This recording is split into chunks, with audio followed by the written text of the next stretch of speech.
नमस्कार दोस्तों, स्वागत है आपका अपने YouTube channel GS education world में। दोस्तों, कैसे हैं आप लोग? उम्मीद करते हैं कि आप लोग बहुत अच्छे होंगे, स्वस्थ होंगे और बहुत कड़ी मेहनत कर रहे होंगे अपने सपने को पूरा करने के लिए, क्योंकि अब समय बहुत ही कम है। और जैसा कि आप जानते हैं कि आज एक मंथ से ज़्यादा जो है वो नव वर्ष का बीत चुका है। 2026 का जो है वो जनवरी ख़त्म हो चुका है और फरवरी का भी कुछ दिन ख़त्म हो गया है। तो ऐसे में आपके एग्ज़ाम्स के लिए भी बहुत कम समय बचा हुआ है और इसलिए आप लोग को बहुत मेहनत करना ही पड़ेगा अपने सपने को पूरा करने के लिए। इसलिए दिन रात एक कर दीजिए 2026 के लिए, क्योंकि इस बार इतनी मेहनत करनी है कि खुद की क्षमताओं से बाहर मेहनत करनी है। जितना हो सके आप मेहनत करिए और अपने सपने को पूरा करिए। तो ये जो हमारा जो YouTube चैनल था जीएस एजुकेशन वर्ल्ड, इसमें आपको पता है कि हम लोग जीएस का जो सेक्शन है NCERT 6 से लेकर 12 तक का वो पढ़ रहे थे, उसको समझ रहे थे। और इस कंटिन्यूएशन में जो है हमारा पॉलिटी सेक्शन चल रहा था। पॉलिटी सेक्शन में हमने लगभग 5 चैप्टर जो है 5-6 चैप्टर जो है हमारा टॉप जो 6 चैप्टर है हमारा ख़त्म हो गया था। एक बार रिपीट कर लेते हैं कि रिवाइज़ कर लेते हैं कि 6 चैप्टर जो है वो कौन सा था, और आज हम लोग 7वां चैप्टर जो है वो पढ़ेंगे और बहुत बेहतरीन ढंग से समझेंगे इसको। और दोस्तों, जैसा कि हमने पहले भी कहा था, इससे पहले भी जो हमारा YouTube चैनल है उसके उस पर भी जो है वो वीडियोस अपलोड हो चुके हैं। तो अगर आपने इससे पहले वाली वीडियोस नहीं देखी हैं तो जाइए आप उसको देखें, आपको बहुत सारी जानकारी मिलेंगी आपको। और अगर ये वीडियो आपको पसंद आ रही है तो प्लीज़ लाइक करें, सब्सक्राइब करें और अपने दोस्तों को भी शेयर करें, ताकि जिनको ज़रूरी है वो इस चैनल के माध्यम से अपने बेसिक्स को भी कंप्लीट कर सकते हैं। और धीरे धीरे हम लोग जो भी जिस पढ़ लेते हैं तो बहुत सारे पॉइंट्स उसमें से भी छूट जाते हैं। लेकिन ये जो हम लोग ने स्टार्ट किया है 6 से लेकर 12 तक का, उसमें हम लोग डीप में स्टडी करेंगे और डीप में बातों को समझेंगे। जहाँ भी पॉइंट्स फॉर्म में दिखेगा मुझे, वहाँ पे पॉइंट्स फॉर्म के माध्यम से हम लोग पढ़ने की कोशिश करेंगे। तो पहला जो टॉपिक था हमारा पॉलिटी सेक्शन में 6 क्लास का हम लोग पढ़ रहे हैं। पॉलिटी में पहला जो हमारा चैप्टर था विविधता की समझ, ये पहला चैप्टर था विविधता की समझ। दूसरा था विविधता एवं भेदभाव, इसको भी हमने अच्छे से पढ़ा है। तीसरा सरकार था, गवर्नमेंट जिसको बोलते हैं गवर्नमेंट। फिर लोकतांत्रिक जो डेमोक्रेटिक गवर्नमेंट होता है उसमें कौन सा एलिमेंट होता है, मेन एलिमेंट होता है। और ये जो हम लोग पढ़ेंगे वो हिंदी भाषा में ही पढ़ेंगे। और प्रयास मेरा ये रहेगा कि इसको 2 वे जो कम्युनिकेशन होता है, मतलब 2 लैंग्वेज हिंदी और इंग्लिश में जहाँ तक, मतलब जहाँ पे ज़रूरी पड़ेगी तो उसका कुछ इंग्लिश फॉर्म भी हम लोग जानेंगे इसमें। उसके बाद था हमारा पंचायती राज में भी हम लोगों ने पढ़ा था कि कैसे ग्राम सभा का इलेक्शन होता है, कैसे मुखिया बनते हैं। उसके बाद जो पढ़ा था हमने उसमें कि जब इलेक्शन हो गया तो इलेक्शन के बाद जो पहली ग्राम सभा बैठक थी उसमें कैसा कितना नया इंटरेस्टिंग चीज़ आया था। उसमें गरीबी रेखा के नीचे रहने वाले जो भी लिस्ट जो तैयार हुआ था उसमें इनका नाम छूट गया था। वो भी बहुत अच्छी स्टोरी के माध्यम से हम लोगों ने जाना था और समझा था। उसके बाद हम आते हैं हमारा जो गांव का प्रशासन था, उसमें भी हम लोगों ने पढ़ा था गांव का प्रशासन। उसके बाद 7वां अध्याय है नगर प्रशासन। नगर प्रशासन को हम लोग पढ़ेंगे कि नगर प्रशासन में क्या है।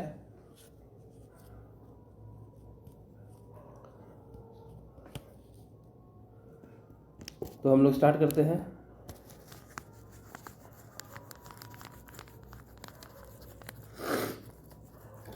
माफ़ कीजिएगा, थोड़ा सा तबीयत ठीक नहीं है, जिसके कारण मैं कुछ दिन से वीडियो भी नहीं बना पा रहा था, मुझे समय भी नहीं मिल रहा था। लेकिन अब कोशिश रहेगी कि डेली एक वीडियो कम से कम आए, ताकि जो हमारा कंटिन्यूशन है, जो हमारा कंसिस्टेंसी है, वो ब्रेक ना हो।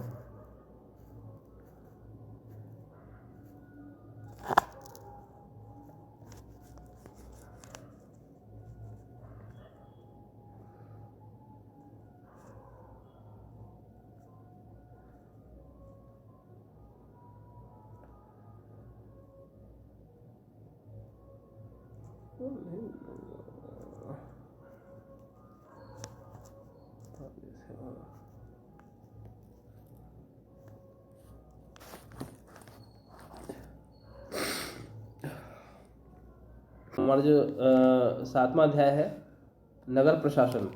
नगर प्रशासन जैसे कि टाउन्स में जो प्रशासन काम करती हैं, शहर में जो प्रशासन काम करती हैं, एडमिनिस्ट्रेशन जो काम करती है, उसके बारे में पढ़ना है इस चैप्टर में। तो एक गांव के मुकाबले शहर ज़्यादा बड़ा और अधिक फैला हुआ होता है। जैसा कि आप गांव देखते हैं और शहर देखते हैं, तो गांव के मुकाबले जो है शहर का जो एरियाज़ होता है वो काफ़ी वाइड होता है, ज़्यादा फैला होता है और बड़ा भी होता है, वहाँ पॉपुलेशन भी ज़्यादा होती है। शहर की जो गलियाँ हैं वो बहुत चौड़ी होती है, शहर की जो गलियाँ हैं वो बहुत चौड़ी होती हैं। और गांव में तो आप देखते हैं खेत में ही जो है वो लोग पैदल आते जाते रहते हैं, तो उससे एक रास्ता निकल जाता है। लेकिन शहर की जो गलियाँ हैं पक्की सड़कें होती हैं। हालांकि गांव में भी पक्की सड़कें होने लगी हैं। यहाँ के बाज़ारों में ज़्यादा भीड़ भाड़ होता है, और यहाँ का बाज़ार जो आप देखते हैं वहाँ पे बहुत ज़्यादा भीड़ भाड़ भी होता है, और पॉपुलेशन भी ज़्यादा रहती है गांव की अपेक्षा। पानी और बिजली की सुविधाएं भी होती है यहाँ पे, पानी और बिजली की सुविधाएं भी होती है। गांव में पहले क्या होता था कि वहाँ पे पानी और बिजली की भी सुविधाएं कम हुआ करती थी, या ना के बराबर भी हुआ करती थी। आप लोगों ने सुना भी होगा या देखा भी होगा, एक्सपीरियंस किया होगा कि गांव में कभी पानी नहीं है तो कभी बिजली नहीं है। लेकिन अब शहर में क्या हो गया है कि अब शहर में हमेशा ज़्यादातर जो है वो बिजली और पानी की सुविधाएं मौजूद रहती हैं किसी न किसी माध्यम के द्वारा। अस्पताल भी होते हैं। गांव में अस्पताल बहुत दूर होता था, बहुत दूर होता है, अभी भी बहुत दूर होता है, क्योंकि अगर मेजर प्रॉब्लम्स आ जाए मेडिकल्स में तो उनको शहरी इलाके डॉक्टर से इलाज करवाना पड़ता है, क्योंकि शहर में डॉक्टर्स भी अवेलेबल होते हैं और सारी सुविधाएं भी होती हैं। यहाँ बहुत ज़्यादा वाहन भी होते हैं, शहर में बहुत ज़्यादा वाहन भी होते हैं, और यहाँ यातायात को नियंत्रित करना भी पड़ता है। यहाँ पे जो है वो ट्रांसपोर्ट को भी कंट्रोल करते हैं, जो यातायात को भी नियंत्रित करते हैं कि किस साइड से आना है गाड़ियों को, अब किस साइड गाड़ियों को जाना है। One way two way communication, one way two way transportation जो है वो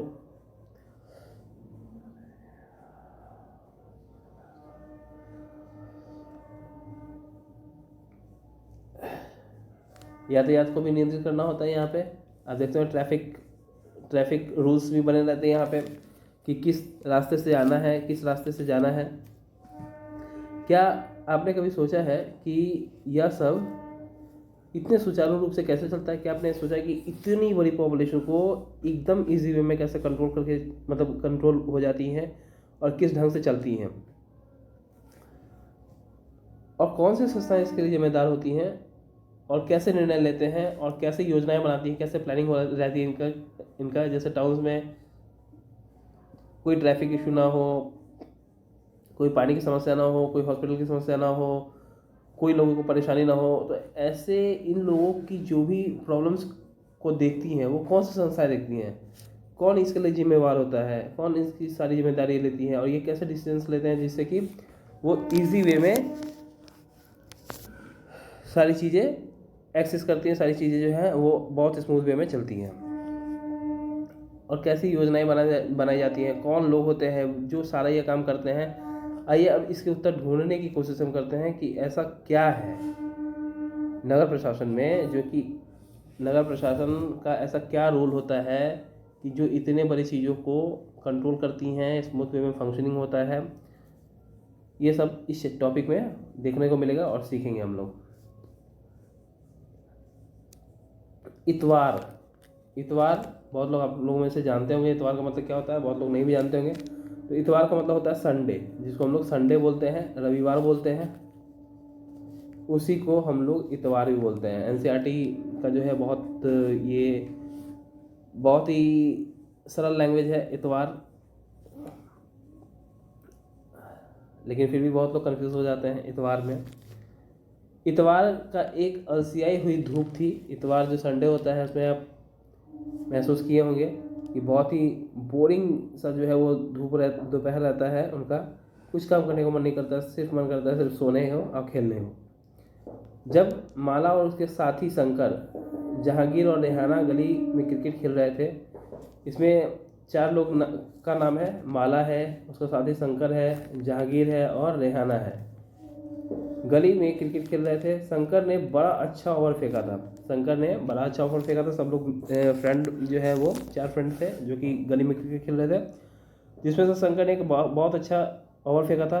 अब देखिए ये जो बच्चों के नाम है तो ये एक स्टोरी की तरफ हमें मूव ऑन कर रही हैं। एक स्टोरी के माध्यम से हमें ये समझाने का प्रयास करेंगी कि नगर प्रशासन में कैसे किनका रोल होता है, कैसे वो चीज़ों को कंट्रोल करते हैं, कैसे उनका काम बहुत स्मूथ फंक्शनिंग मतलब वो करते हैं, और जिससे कि पूरा का पूरा टाउन जो है, पूरा का पूरा सिटी जो है वो रन करता है। माफ करिएगा। तो कैसे ये सारी चीज़ें जो है वो एक टाउन में काम करती हैं। और रेहाना आउट होते होते बची थी। शंकर ने बहुत अच्छा ओवर फेंका ही था, तो रेहाना जो है वो आउट होते होते बची थी। रेहाना ने आउट न होने से शंकर हताश हो गया। रेहाना मतलब जो शंकर था उसको उम्मीद था कि रेहाना को हम जो बॉल फेंकेंगे उस पर वो आउट हो जाएगी, लेकिन रेहाना आउट नहीं हुई, और तो इसके लिए शंकर उदास हो गया। इसलिए उसने इस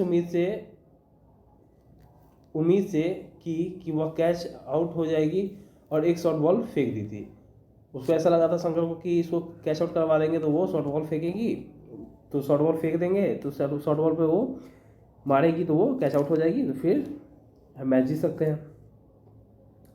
लेकिन हुआ उल्टा। रेहाना ने अपनी इतनी तेज़ी से बल्ला घुमाया कि वह गेंद ऊपर से निकल गई और गली की जो ट्यूबलाइट थी, गली में जो ट्यूबलाइट देखते हैं वो टूट गई। रेहाना चिल्लाई, अरे यह मैंने क्या किया, यह मैंने क्या कर दिया। तो शंकर ने तपाक से बोला, अरे हम यह नियम बनाना ही भूल गए थे कि अगर तुम्हारी गेंद गली के ट्यूबलाइट से टूट जाएगी, गली की ट्यूबलाइट जो है वो अगर तुम्हारी गेंद से टूट जाएगी तो तुम आउट मानी जाओगी। तीनों ने तब शंकर को विकेट की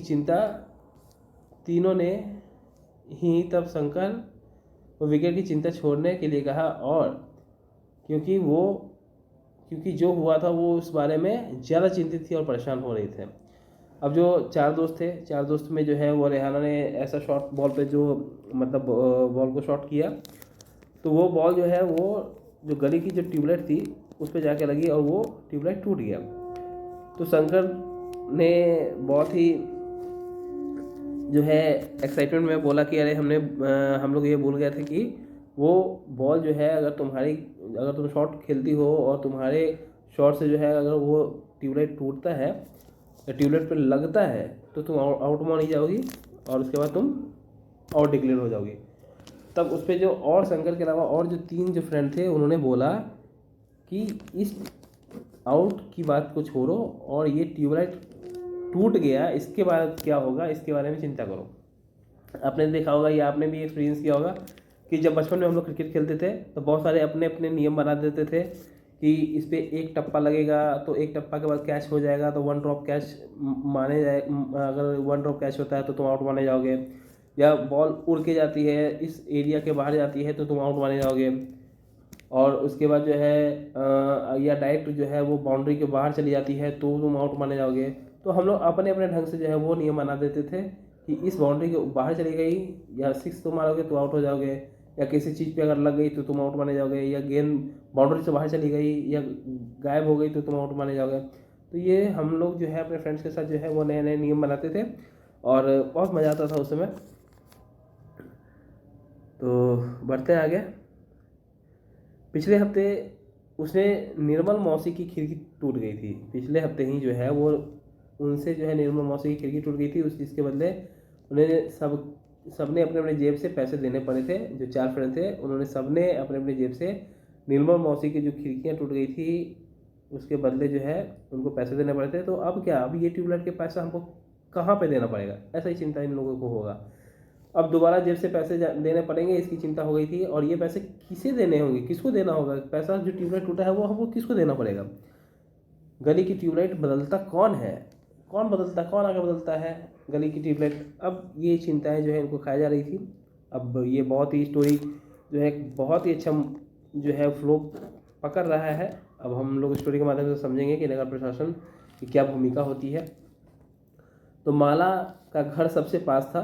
माला जो उसमें से जो एक फ्रेंड थी उसका घर सबसे पास था। चारों ने भाग कर माला के घर गई और उसकी माँ को सब कुछ सही से बता दिया कि क्या सारी बातें हुई। बाद में पिटाई लगने से अच्छी है कि मैं अभी अपने गुनाहों को कबूल कर लेती हूँ कि मेरे साथ मैंने क्या गलती कर दी है जिसके कारण मुझे 2-4 थप्पड़ कम लगे। ऐसा इसमें बताया गया है।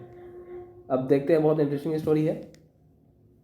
सारी बात सुनकर माला की माँ ने कहा कि उसने इस बारे में कुछ खास नहीं पता, उनकी माँ को भी नहीं पता था इसके बारे में कि अब जो ट्यूबलाइट जो टूटा है तो उसका पैसा किसको देना है। बस यही मालूम है कि नगर निगम की जिम्मेदारी होती है। अब नगर निगम आया, यही उनको मालूम था कि बस नगर निगम की जिम्मेदारियां होती हैं। उन्होंने सुझाया कि यास्मीन खाला से पूछना चाहिए। वे हाल में नगर निगम में सेवानिवृत्त हुई हैं, मतलब रिटायर हो गई हैं। जाओ उनसे पूछ लो, यास्मीन खाला, ठीक है। यास्मीन जो है वो नगर निगम में काम करती थी, जो कि अभी हाल फिलहाल में रिटायर हो गई है। तुम जल्दी घर वापस आना, उनसे जाकर पूछ लो और तुम फिर जल्दी घर वापस आना। यास्मीन खाला ने उसी गली में रहती थी और माला की माँ से उनकी बहुत अच्छी दोस्ती भी थी, दोनों दोस्त भी थे। इसलिए माँ ने उनको सजेस्ट किया कि तुम जाओ और यास्मीन खाला से पूछ लो। तो चारों दौड़कर खाला के घर पहुंचे और जैसे ही उन्होंने दरवाज़ा खोला वे एक साथ पूरा किस्सा सुनाने लगे। तो सारी जो जैसे उनका दरवाज़ा खुला तो चारों ने एक साथ अपना किस्सा सुनाने लगे कि कैसे शंकर ने बॉल फेंका, कैसे रेहाना ने मतलब उस बॉल को शॉट किया और कैसे वो बॉल जो है वो जाके यूट्यूब पे लग गई और कैसे वो बॉल टूटा। अब इसके बारे में जैसे ही पूरा डिस्कशन हो गया तो डिस्कशन होने के बाद अब यास्मीन खाला जो है वो कैसे इस चीज़ को अच्छे से एक्सप्लेन करती हैं, कैसे बच्चों को समझाती हैं। तो ये बहुत इंटरेस्टिंग मूव होगा इसमें। अब बढ़ते आगे। तो उनका यह सवाल सुनकर यास्मीन खाला बड़े जोर से हंस पड़ी और बोली कि कोई एक व्यक्ति नहीं जिसको तुम पैसा दे सकते हो। अब उनको डर लग रहा था कि नहीं होगा तो हम पैसा किसको देंगे। तो इस बात को सुनकर जो है यास्मीन खाला हंस पड़ी और बोली कि कोई एक व्यक्ति थोड़ी ना है जो तुम किसी एक को पैसा दोगे। यह एक बहुत बड़ी संस्था है, यह एक बहुत बड़ा इंस्टीट्यूशन है, संस्था है जिसको नगर निगम कहते हैं। ये नगर निगम का काम है, ये नगर निगम ही इसके पीछे का सारा जो है वो देख रेख करता है। यह सड़कों पे रोशनी की व्यवस्था करती है, कूड़ा इकट्ठा करने की व्यवस्था करती है, पानी की सुविधा उपलब्ध करवाती हैं, सड़कों और बाजार की सफाई का काम करवाती हैं। ये सब नगर निगम का काम है। अब जैसे आप देखते हैं कि आपके घरों से जो कचरा आप रखते हैं बाहर तो सुबह में नगर निगम की गाड़ियाँ आती हैं उसको ले जाती हैं। फिर पानी, कभी कभी बाढ़ की समस्या आती है तो नगर निगम व्यवस्था करवाती है कि बाढ़ पीड़ित क्षेत्र पे जो है वो पानी की सुविधा उपलब्ध करवाती है, खान पान की सुविधा उपलब्ध करवाती है। तो वो रिलीफ फंड का भी काम होता है, लेकिन मेजर केसों में जो है वो नगर निगम का दायित्व होता है। स्ट्रीट लाइट्स लगवाती हैं, जैसे इसमें ट्यूबलाइट लगा था वैसे उसमें स्ट्रीट लाइट्स भी लगवाती हैं। तो ये सब नगर निगम का काम होता है। सफाई का काम करती है, अस्पताल की भी जो है वो व्यवस्था करवाती हैं। माला बोली, हाँ हाँ हाँ मैंने नगर निगम के बारे में सुना है। हाँ हाँ हाँ मैंने माला बोली, हाँ हाँ मैंने नगर निगम के बारे में सुना है। मैंने शहर में बोर्ड देखे हैं जो कि नगर निगम द्वारा लोगों को मलेरिया से बचा के बारे में बताने के लिए लगाए जाते हैं। मलेरिया से बताने के बारे में बोर्ड जो लगाए जाते हैं उसको माला ने देखा था। खाला बोली, तुम बिल्कुल सही कर रही हो माला, तुम बहुत सही कर रही हो, वेरी गुड। नगर निगम का काम यह सुनिश्चित करना होता है कि शहर में बीमारियां जो है न फैले, उसकी देखरेख करती हैं। और यह स्कूल स्थापित करता है, स्कूल भी स्थापित करता है, उन्हें चलाता है, शहर में दवाखाने अस्पताल चलाता है और यह बाग बगीचों की भी रख रखाव करता है उन्होंने आगे जोड़ा कि हमारा पुणे शहर बहुत ही बड़ा शहर है और यहाँ नगर निगम प्रशासन चलाने वाली संस्था को नगर निगम कहते हैं। छोटे कस्बों में इसको नगर पालिका भी कहते हैं। जैसे बड़े एरियाज में जो है वो नगर निगम या नगर प्रशासन नगर निगम कहते हैं, और जो छोटे मोटे कस्बे होते हैं उनको नगर पालिका बोलते हैं। हम समझ आ गया कि नगर पालिका और नगर निगम दोनों एक ही हैं, बस बड़े और छोटे जगहों का अंतर है।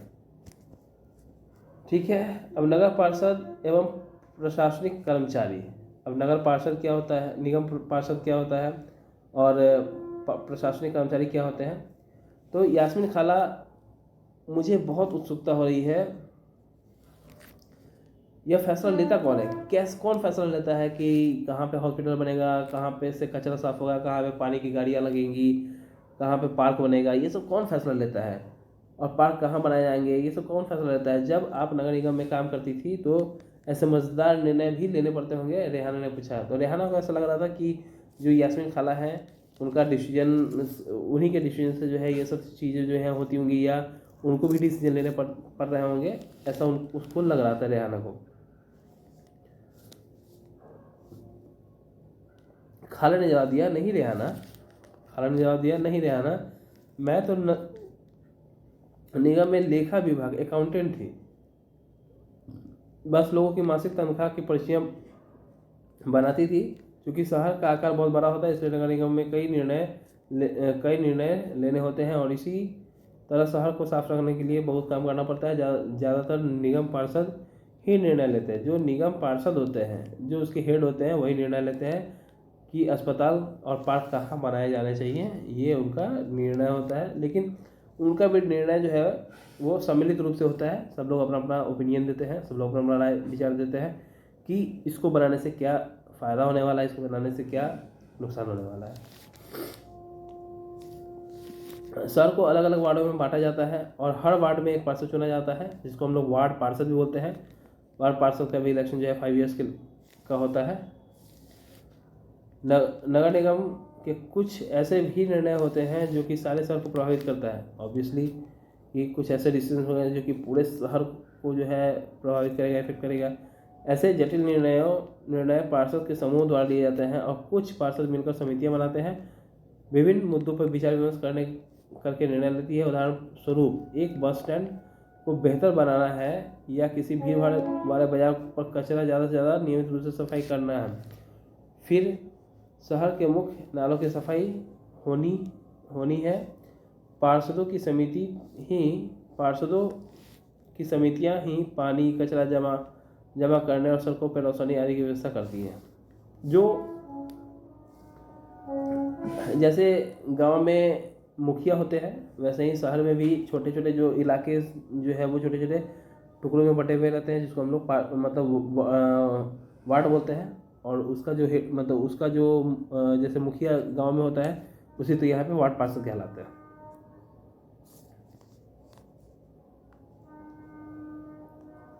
अब यहाँ देखते हैं,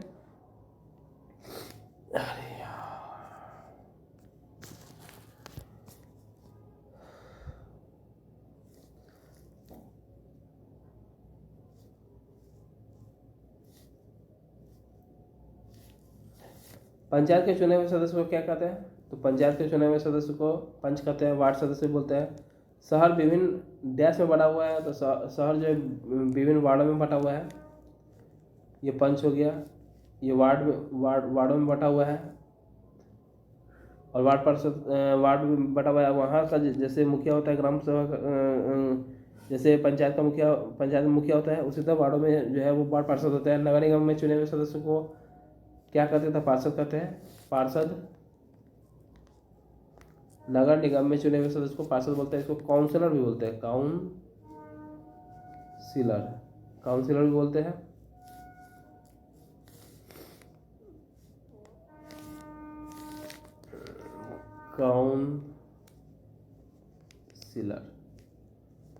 काउंसिलर भी बोलते हैं इसको।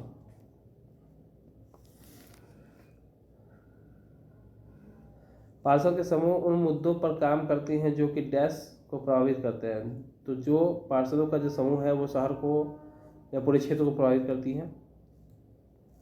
इसमें शहर या क्षेत्र हो जाएगा। पंचायत और नगर पालिका के चुनाव प्रत्येक कितने वर्ष में होते हैं? तो 5 वर्ष में होते हैं। पार्षद अगर निर्णय लेते हैं तो आयुक्त के नेतृत्व में दफ्तर के प्रशासनिक कर्मचारी उन निर्णयों पर क्या करती है? तो उन निर्णयों का बजट तैयार करती होंगी, या इसमें सहमति मतलब करती होंगी, सहमत होते हैं, समर्थन करते होंगे, या लागू करते होंगे। तो ये सारे ऑप्शन इसमें फिट बैठेंगे। अब बढ़ते हैं आगे। जब एक वार्ड के अंदर की समस्या होती है तो वार्ड के लोग पार्षद से संपर्क कर सकते हैं। उदाहरण के लिए अगर बिजली के खतरनाक तार लटक कर नीचे आ जाए तो स्थानीय पार्षद बिजली विभाग के अधिकारियों से बात करके करने में मदद कर सकते हैं। जहाँ पार्षद की समितियाँ और पार्षद विभिन्न मुद्दों पर निर्णय लेने में का काम करती है, वहाँ उन्हें लागू करने का काम आयुक्त या कमिश्नर एवं प्रशासनिक कर्मचारी करते हैं। अब देखिए ये वाला जो ऑप्शन था, पार्षद अगर निर्णय लेते हैं तो आयुक्त के नेतृत्व में दफ्तर के प्रशासनिक कर्मचारी उन निर्णयों को लागू करवाती हैं। ठीक है।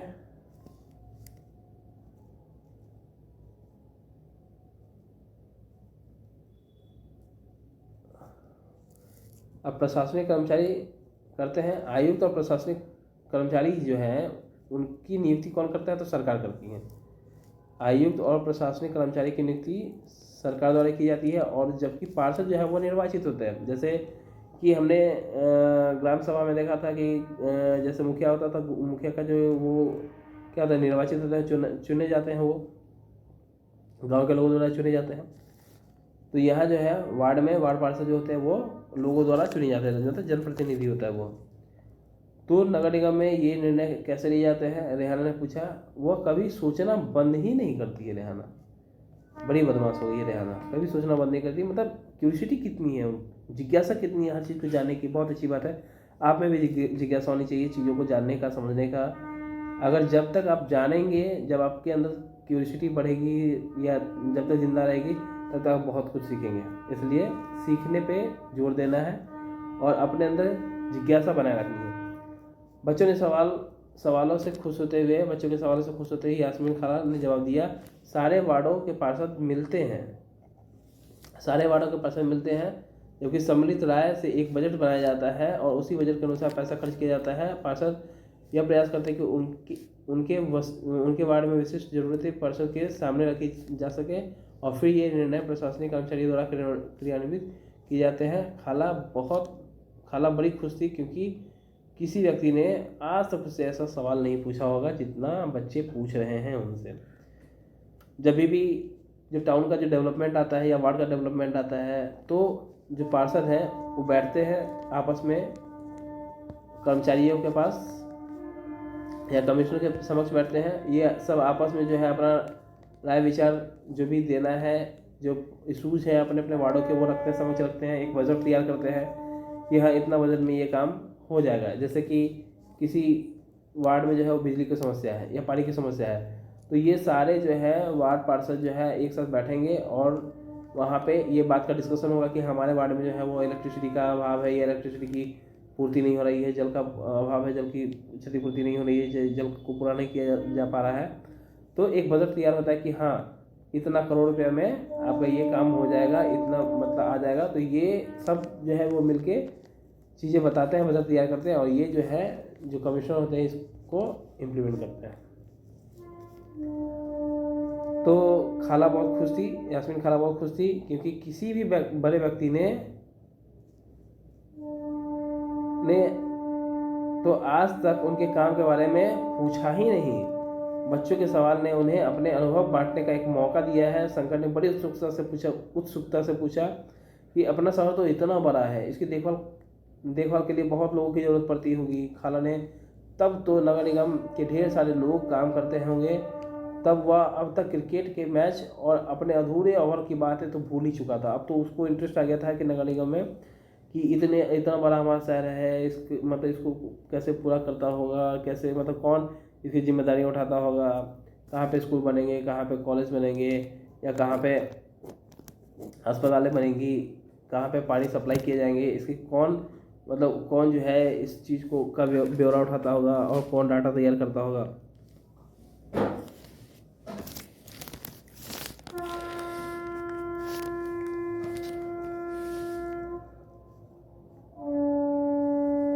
तो ये उसका जो है शंकर का इंटरेस्ट इतना बढ़ चुका था कि ये सारी चीज़ें भूल चुका था कि मेरा जो है हाफ ओवर हुआ था, उसके बाद जो है ओवर नहीं किया था, तो ये भूल चुका था। अब देखते हैं यहाँ पे कि नगर निगम में पैसा कहाँ से मिलता है। तो इतने सारे काम करने के लिए बहुत सारे पैसे चाहिए। निगम यह राशि अलग अलग तरीक़ों से इकट्ठा करता है।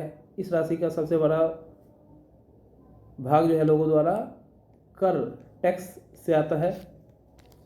तो कर वह राशि है जो कि लोग सरकार द्वारा उपलब्ध कराई गई सुविधाओं के लिए सरकार को देती है। अब आप देखते होंगे कि बहुत सारी चीज़ों पर टैक्स लगता है। तो ये जो भी राशियाँ हैं, अब एक सेंट्रल टैक्स भी होता है, सेंट्रल टैक्स भी होता है और एक स्टेट टैक्स भी होता है। मतलब कुछ हिस्सों में कुछ परसेंटेज जो है वो सेंट्रल गवर्नमेंट को भी जाती है और कुछ हिस्सों में स्टेट गवर्नमेंट को भी जाती है। तो इन सब से जो है वो टैक्स के माध्यम से जो है ये पैसे आते हैं और चीज़ों पे खर्च किए जाते हैं। अब देखते होंगे कि जो हम एक माचिस लेते हैं, 1 रुपये का जो माचिस भी लेते हैं ना, जो हम लोग 1 रुपया का जो माचिस भी लेते हैं, ठीक है, माचिस भी जो लेते हैं, तो उसमें भी हम लोग 1 रुपया देते हैं तो उसमें टैक्स इंक्लूड किया जाता है। इंक्लूड आप कभी गौर से देखेंगे तो उसमें इंक्लूडिंग टैक्स लिखा रहता है, तब उसका प्राइस 1 रुपया होता है। आप कभी गौर से देखिएगा। जिन लोगों के अपने घर होते हैं उन्हें संपत्ति कर देना होता है और साथ ही पानी या अन्य सुविधाओं के लिए भी कर देना होता है। जितना बड़ा घर होगा उतना ही ज़्यादा टैक्स देना पड़ेगा। निगम के पास जितना पैसा आता है उसमें संपत्ति कर का केवल 20 से 30% पैसा आता है। शिक्षा पर भी कर लगता है। अगर आप किसी दुकान या होटल के मालिक हैं तो उस पर भी कर देना पड़ेगा। अगली बार आप जब सिनेमा हॉल देखने जाएंगे तो टिकट में ध्यान से देखिएगा कि हमें मनोरंजन टैक्स भी देना पड़ता है, एंटरटेनमेंट टैक्स भी देना पड़ता है। आप कभी थिएटर भी जाते होंगे तो उसमें जो टिकट आप कटवाते होंगे तो उसमें देखेंगे कि आपने टैक्स पे भी किया है। तो हमें मनोरंजन के लिए भी कर देना होता है। इस तरह अमीर लोग संपत्ति कर देते हैं और वही जनसंख्या का एक बड़ा हिस्सा सामान्य की तरह कर अधिक देता है। अब इतना इंटरेस्ट जाग गया था कि इतना वो जो शंकर था वो पूरा अपनी पुरानी बातों को भूल चुका था। अब दरअसल शहर में काम को अलग अलग विभागों में बांटा जाता है। जैसे कि जल विभाग अलग होता है, कचरा जमा करने का विभाग अलग होता है, उद्यानों के लिए अलग होता है, सड़कों के लिए अलग होता है, बिजली के लिए अलग होता है। मैं नगर निगम में सफाई विभाग में थी और उसी में लेखा अकाउंटेंट का काम करती थी। बड़े इत्मीनान से बता रही थी ये जो यास्मीन खाला बड़े इत्मीनान से बता रही थी कि फिर बच्चों ने खाने के लिए रसोई से कबाब लाने चल पड़ी। जहाँ गिर ने रसोई में खड़े खड़े तेज़ी से अपने कबाब खा लिए और फिर ऊंची आवाज़ में वहीं पर बोला, यास्मीन खाला, नगर निगम जिस कूड़े कचरे का इकट्ठा करता है तो वह जाता कहाँ है? बाकी बच्चे अभी कबाब ही खा रहे थे। यास्मीन खाला ने बताना शुरू किया कि इस सवाल का बड़ा मज़ेदार जवाब है। जैसे कि तुम जानते हो कि कचरा लगभग हर गली में फैला हो रहता है। पहले हमारे पड़ोसी का भी यही हाल था और चारों तरफ कूड़ा फैला रहता था। अगर कूड़े को इकट्ठा करके हटाया न जाए तो मक्खियाँ भिनभिनाती हैं और आसपास कुत्ते चूहे और का जमावड़ा लग जाता है। लोग इसकी बदबू से बीमार भी पड़ जाते हैं और बहुत तरह की बीमारियां भी हो जाती हैं। और एक बुरी बात यह भी है कि बच्चों ने गली में क्रिकेट खेलना छोड़ दिया है क्योंकि उनके घर वालों को यह डर लगने लगा है कि बच्चे अगर गली में क्रिकेट खेलेंगे या अधिक समय बिताएंगे तो वो बीमार पड़ जाएंगे, बहुत तरह के रोगों से ग्रसित हो जाएंगे। अब लोगों का जो विरोध है वो किस चीज़ को लेके है? यास्मीन खाला ने अपनी बात जारी रखी और मोहल्ले की औरतें इन सबसे बड़ी नाराज़ थी। जो ये स्थितियां जो उत्पन्न हुई हैं उनसे बड़ी नाराज़ थी। वे सलाह लेने मेरे पास आई थी। मैंने उन्हें कहा कि मैं विभाग के किसी भी अधिकारी से, किसी एक अधिकारी से मैं इस मामले पर बात करूंगी, इस मुद्दे को रखूंगी कि हमारी जो हमारे मोहल्ले में जो हमारे गलियों में जो बहुत ज़्यादा कचरा है, इनको त्वरित निदान से जो है उनको सफाई कराया जाए, ताकि जो बीमारियां हैं वो ना हो और बच्चे गलियों में क्रिकेट भी खेल सके। बच्चों का वो खेलने का जगह है जिससे कि बच्चों को बीमारियां ना हो। मगर मैं भी निश्चित तौर पर यह बात नहीं कह सकती कि इसमें कितना समय लगेगा। इस पर गंगाबाई ने बताया कि हमने अपने वार्ड के पार्षद के पास इस समस्या को लेकर जाना चाहिए। आखिर वोट देकर तो हमने ही उसे चुना है, उसके सामने हमें विरोध प्रदर्शन करना चाहिए। इस बात पे जो गंगूबाई हैं, जो वहाँ की सदस्य थी, तो उसने कहा कि अगर ऐसी बातें हैं तो हम लोगों ने जो जनप्रतिनिधि चुना है वार्ड के लिए, जिसको वार्ड पार्षद बोलते हैं, तो हमें उनके पास जाना चाहिए, उनके पास जो है इस चीज़ को मतलब अपनी समस्याओं को रखना चाहिए। और अगर नहीं वो सुनते हैं या उनसे समस्या हल नहीं होती है तो उनके सामने जो है हम लोग विरोध प्रदर्शन करेंगे कि ऐसे ऐसे हालात हैं, ऐसे ऐसे हालात हैं, तो आप कुछ करें। गंगाबाई ने महिलाओं के एक छोटे समूह को इकट्ठा किया और पार्षद के घर पहुंच गई। सभी औरतों के सामने जाकर नारा लगाने लगी कि तब पार्षद बाहर निकलता है, मतलब बाहर निकले, और उन्होंने उनकी समस्या के बारे में पूछा। गंगाबाई ने अपने मोहल्ले की खराब हालत बयान की।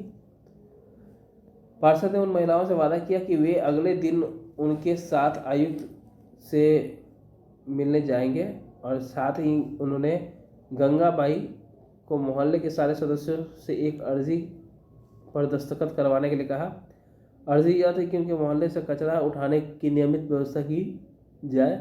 उन्होंने सुझाव दिया कि कल आयुक्त से मिलने जाते समय स्थानीय सफाई अभियंता यानी इंजीनियर को भी साथ ले जाना अच्छा रहेगा। इससे फ़ायदा यह होगा कि क्योंकि सफाई अभियंता भी आयुक्त को बता सकेगा कि हाँ, हालात कितनी ख़राब है और कितनी बातों में सच्चाई है। उस दिन पूरी शाम बच्चे घर का चक्कर लगाते रहे ताकि अर्जी पर ज़्यादा से ज़्यादा परिवार के लोगों का दस्तखत जो सिग्नेचर होता है वो लिया जा सके। अगली सुबह बहुत बड़ी संख्या में महिलाएं पार्षद और सफाई अभियंता के साथ जो है नगर निगम के दफ्तर पहुंचती हैं और आयुक्त पूरे समूह से मिलते हैं और वे बहाना बनाने लगे कि नगर निगम के पास जो है पर्याप्त संख्या में ट्रक उपलब्ध नहीं है। गंगाबाई ने इत्तेफाक से बोला, लेकिन लगता है कि आपके पास अमीर इलाकों में कचरा उठाने के लिए पूरे ट्रक हैं। इसका कमेंट था। तो गंगाबाई जो है वो फ्रैंकली जो है उनको बोलती हैं, आयुक्त को बोलती हैं कि इसका मतलब है कि आपके पास जो है जो पर्याप्त ट्रक जो है वो अमीर वाले जो इलाके, जो अमीर जहाँ पे अमीर लोग रहते हैं उनके इलाके में भेजने के लिए पर्याप्त ट्रक हैं, जो हमारे पास जो है वो हम जो गरीब बस्तियाँ हैं वहाँ पे भेजने के लिए पर्याप्त ट्रक नहीं है। तो जहांगीर ने झट से कहा कि इससे आयुक्त का तो मुंह ही बंद हो गया है। जैसे ही उन्होंने ऐसा बात कहा तो जो आयुक्त थे उनका मुंह बंद हो गया।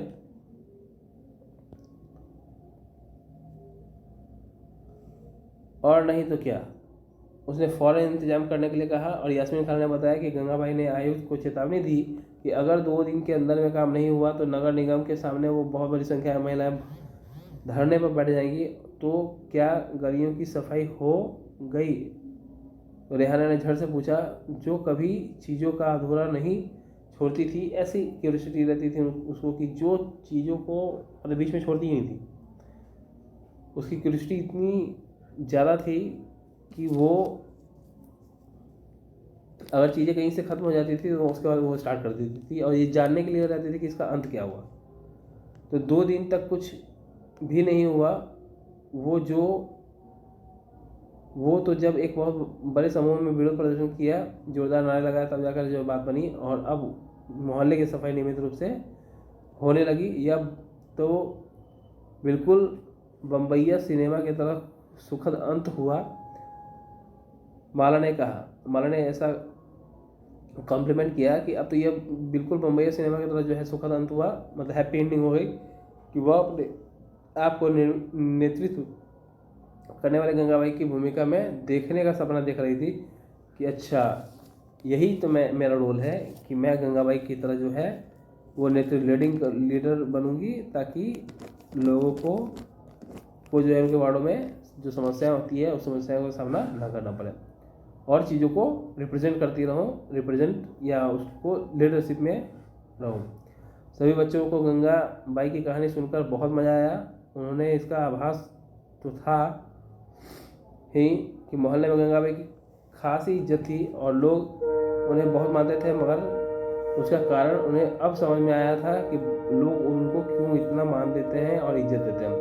बच्चों ने खाला का शुक्रिया अदा किया और जाने के लिए उठ खड़े हुए। जाते जाते रेहाना ने पूछा कि खाला, बस एक आखिरी सवाल है मेरा, घर पर अभी जो 2 कूड़ेदान हैं वे भी क्या गंगाबाई का सुझाव था? खाला हंसते हुए बोली अरे नहीं नहीं, यह तो नगर निगम ने ही सुझाव दिया है कि हम खाने और पीने और गलने वाली चीज़ें जो हैं वो एक कूड़ेदान में डालें और प्लास्टिक कांच जैसी जो है वो जैसे न गलने वाली चीज़ जो है वो दूसरे कूड़ेदान में डालें। अब आप देखते होंगे दोस्तों कि अभी 2 डब्बा रहता है कूड़ेदान का, एक में सूखा कचरा और एक में गीला कचरा। तो सूखा कचरा का मतलब होता है कि वैसा कचरा जो कि सूखा हुआ है, एकदम ड्राई है, और गीला कचरा जिसमें लिक्विड का कुछ अंश है, तो उसको एक डब्बे में अलग रखते हैं और दूसरे डब्बे में जो सूखा कचरा है उसमें अलग रखते हैं। इससे क्या होता है कि नगर निगम के जो स्टाफ होते हैं तो उनको छांटने में, उनको सेपरेट करने में वो आसानी होती है, इसलिए ऐसा किया जाता है। तो प्लास्टिक जो है वो सूखा कचरा है, और खाने पीने और जो है वो गलने वाली जो चीज़ें हैं वो गीला कचरा होता है। क्योंकि अगर नियमित रूप से सफाई नहीं होगी कचरे की, तो वो जैसे हम कोई प्याज रख दिए या आलू रख दिए, तो अगर नियमित रूप से उसको डिस्पोज नहीं करेंगे तो वो एक ना एक दिन वो धीरे धीरे गलती जाएंगी और वो गल जाएंगी, वो उससे बहुत सारे पिल्लू हो जाते हैं, बहुत सारे कीड़े लग जाते हैं और धीरे धीरे बीमारी बढ़ने लगती हैं। और कुछ ऐसी चीज़ें होती हैं जो जल्दी गलती नहीं है एनवायरनमेंट के हिसाब से। तो जब हम अपने कचरे की छटाई कर देते हैं तो नगर निगम वालों का काम थोड़ा सा आसान हो जाता है। बच्चों ने इतने सारे सवाल का जवाब देने के लिए खाला का फिर से शुक्रिया अदा किया और टहलते हुए गली की तरफ चलने लगी, और बहुत देर हो चुकी थी और उन्हें जल्दी से जल्दी अपने घर पहुंचना था। आज हमेशा के मुकाबले गली में थोड़ा सा अंधेरा ज़्यादा था, क्योंकि ट्यूबलाइट तो टूट चुकी थी। उन्होंने ऊपर देखा और फिर मुस्कुराते हुए एक दूसरे को देखा और वापस खाला के घर की तरफ दौड़ पड़े।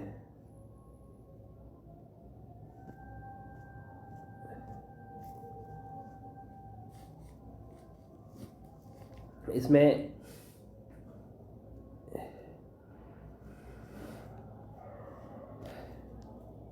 कुछ चीज़ें और है। खाला के सेवानिवृत्त होने के बाद क्या क्या बदल रहा है। सेवानिवृत्त का मतलब होता है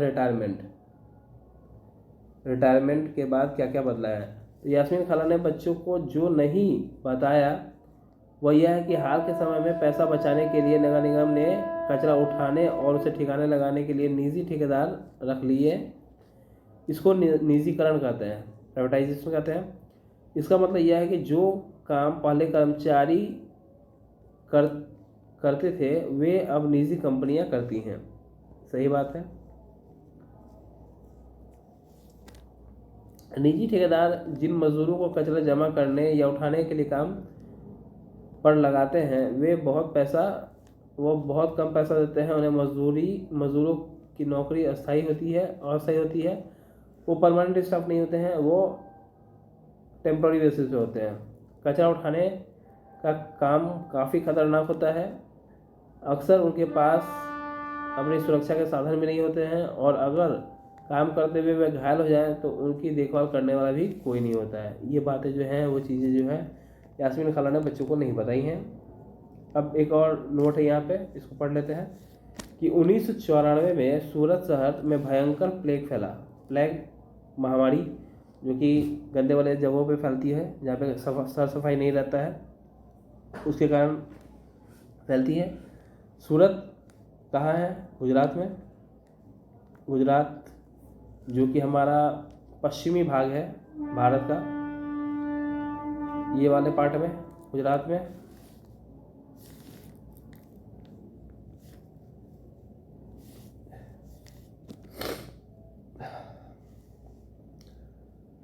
काफ़ी गंदा था। लोग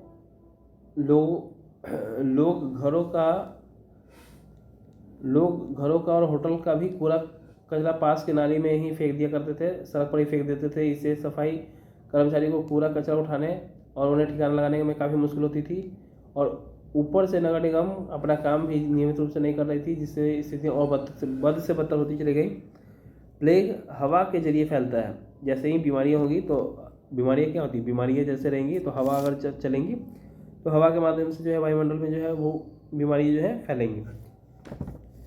तो जिन लोगों को प्लेग हो जाए उन्हें दूसरे से अलग रखना पड़ता है, मतलब आइसोलेट करना पड़ता है उनको। लेकिन ऐसा नहीं हुआ था। जैसे अभी कोविड आया था, तो कोविड एक वायरस था।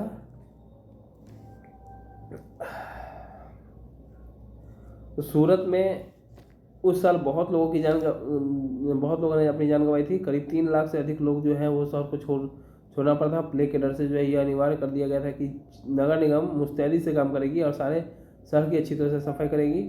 आज की तारीख में चंडीगढ़ के बाद भारत के सबसे साफ शहरों में दूसरा स्थान पर सूरत आता है। तो क्या आप जानती हैं कि आपके मोहल्ले में कब और कितनी बार कूड़ा कचरा उठाया जाता है? तो क्या आपको लगता है कि सभी मोहल्ले में उतनी बार कूड़ा कचरा उठाया जाता है? यदि नहीं है तो क्यों नहीं है, इस पर चर्चा करना। तो ये एक छोटा सा टॉपिक था जो कि नगर प्रशासन का टॉपिक बहुत अच्छे से हमने पढ़ा है और बहुत अच्छे से समझने का प्रयास किया है। यहाँ पर आप देख सकते हैं कि ये पूरा रिसाइकलिंग जो होता है वो कोई नई चीज़ नहीं होती है। रिसाइकलिंग में तस्वीर में दिखाया जा रहा व्यक्ति की तरह जो है कई लोग बड़े लंबे समय तक कागज़, कांच, प्लास्टिक और धातु का जो है पुराने से रिसाइकलिंग करते हैं। मतलब उन्हीं को तोड़ के, मरोड़ के, गला के जो है वो फिर से रिसाइकलिंग कर दिया जाता है। घरेलू प्लास्टिक का पुनर्चक्रण के लिए कबाड़ी वाला जो है एक मुख्य भूमिका निभाता हुआ। आप कबाड़ी वाला को देखते होंगे कि उनके पास बहुत सारे मटेरियल्स होते हैं। जैसे प्लास्टिक के भी कुछ होते हैं, कांच के भी कुछ होते हैं, बुक्स होते हैं, बोतल होते हैं, लोहा होता है, आयरन वगैरह सब होता है। उनको क्या करते हैं कि उसको फिर से रिसाइकलिंग करते हैं। रिसाइकलिंग मतलब फिर से उनको गला के फैक्ट्रीज में और फिर से उनको कुछ और नया शेप दे देते हैं, नई चीज़ को बनाकर कन्वर्ट करते हैं। तो ये सारी चीज़ें थी नगर प्रशासन में। अब इसमें कुछ क्वेश्चंस भी है। अब देखिए यहाँ पे कैसे कचरा में से भी आप लोग देख रहे होंगे कि जो कचरा चुनने वाला होता है, जैसे सड़कों पे देखते होंगे या मोहल्ले सब में देखते होंगे या रेलवे ट्रैक के पास देखते होंगे या गली में देखते होंगे, जो उसमें से भी कुछ सेपरेशन करके वो जो सेपरेट करते हैं उसको, जो जिसको रिसाइकल किया जा सके इजीली, उसको वो लोग चुनते हैं। तो यहाँ पर कुछ क्वेश्चंस दिए हुए हैं कि बच्चे यास्मीन खाला के घर क्यों गए, वही पूछने के लिए। नगर निगम के कार्य जो है वो शहर के निवासियों के जीवन को किस तरह प्रभावित करता है, ऐसे 4 तरीकों के बारे में लिखिए, बताइए। इसके बारे में चर्चा हमने किया है। नगर निगम पार्षद कौन होता है, गंगाबाई ने क्या किया था, वो आंदोलन कर दी थी। नगर निगम अपने काम के लिए धन कहाँ से प्राप्त करता है, तो वो टैक्स वसूल करती हैं हमसे। अब ये जो है वो कचरे को लेके है। अब इस तरह से जो है वो जो है 2 डब्बों का उपयोग किया जाता है, जो सूखा कचरा और गीला कचरा होता है। तो इस पे जो है स्वच्छ भारत अभियान मिशन एक आया था। भारत सरकार ने देश भर में ग्रामीण और शहरी क्षेत्रों में, ग्रामीण मतलब गांव और शहरी मतलब शहर, सफाई को बढ़ावा देने के लिए 2 अक्टूबर 2014 को स्वच्छ भारत मिशन का शुभारंभ किया था।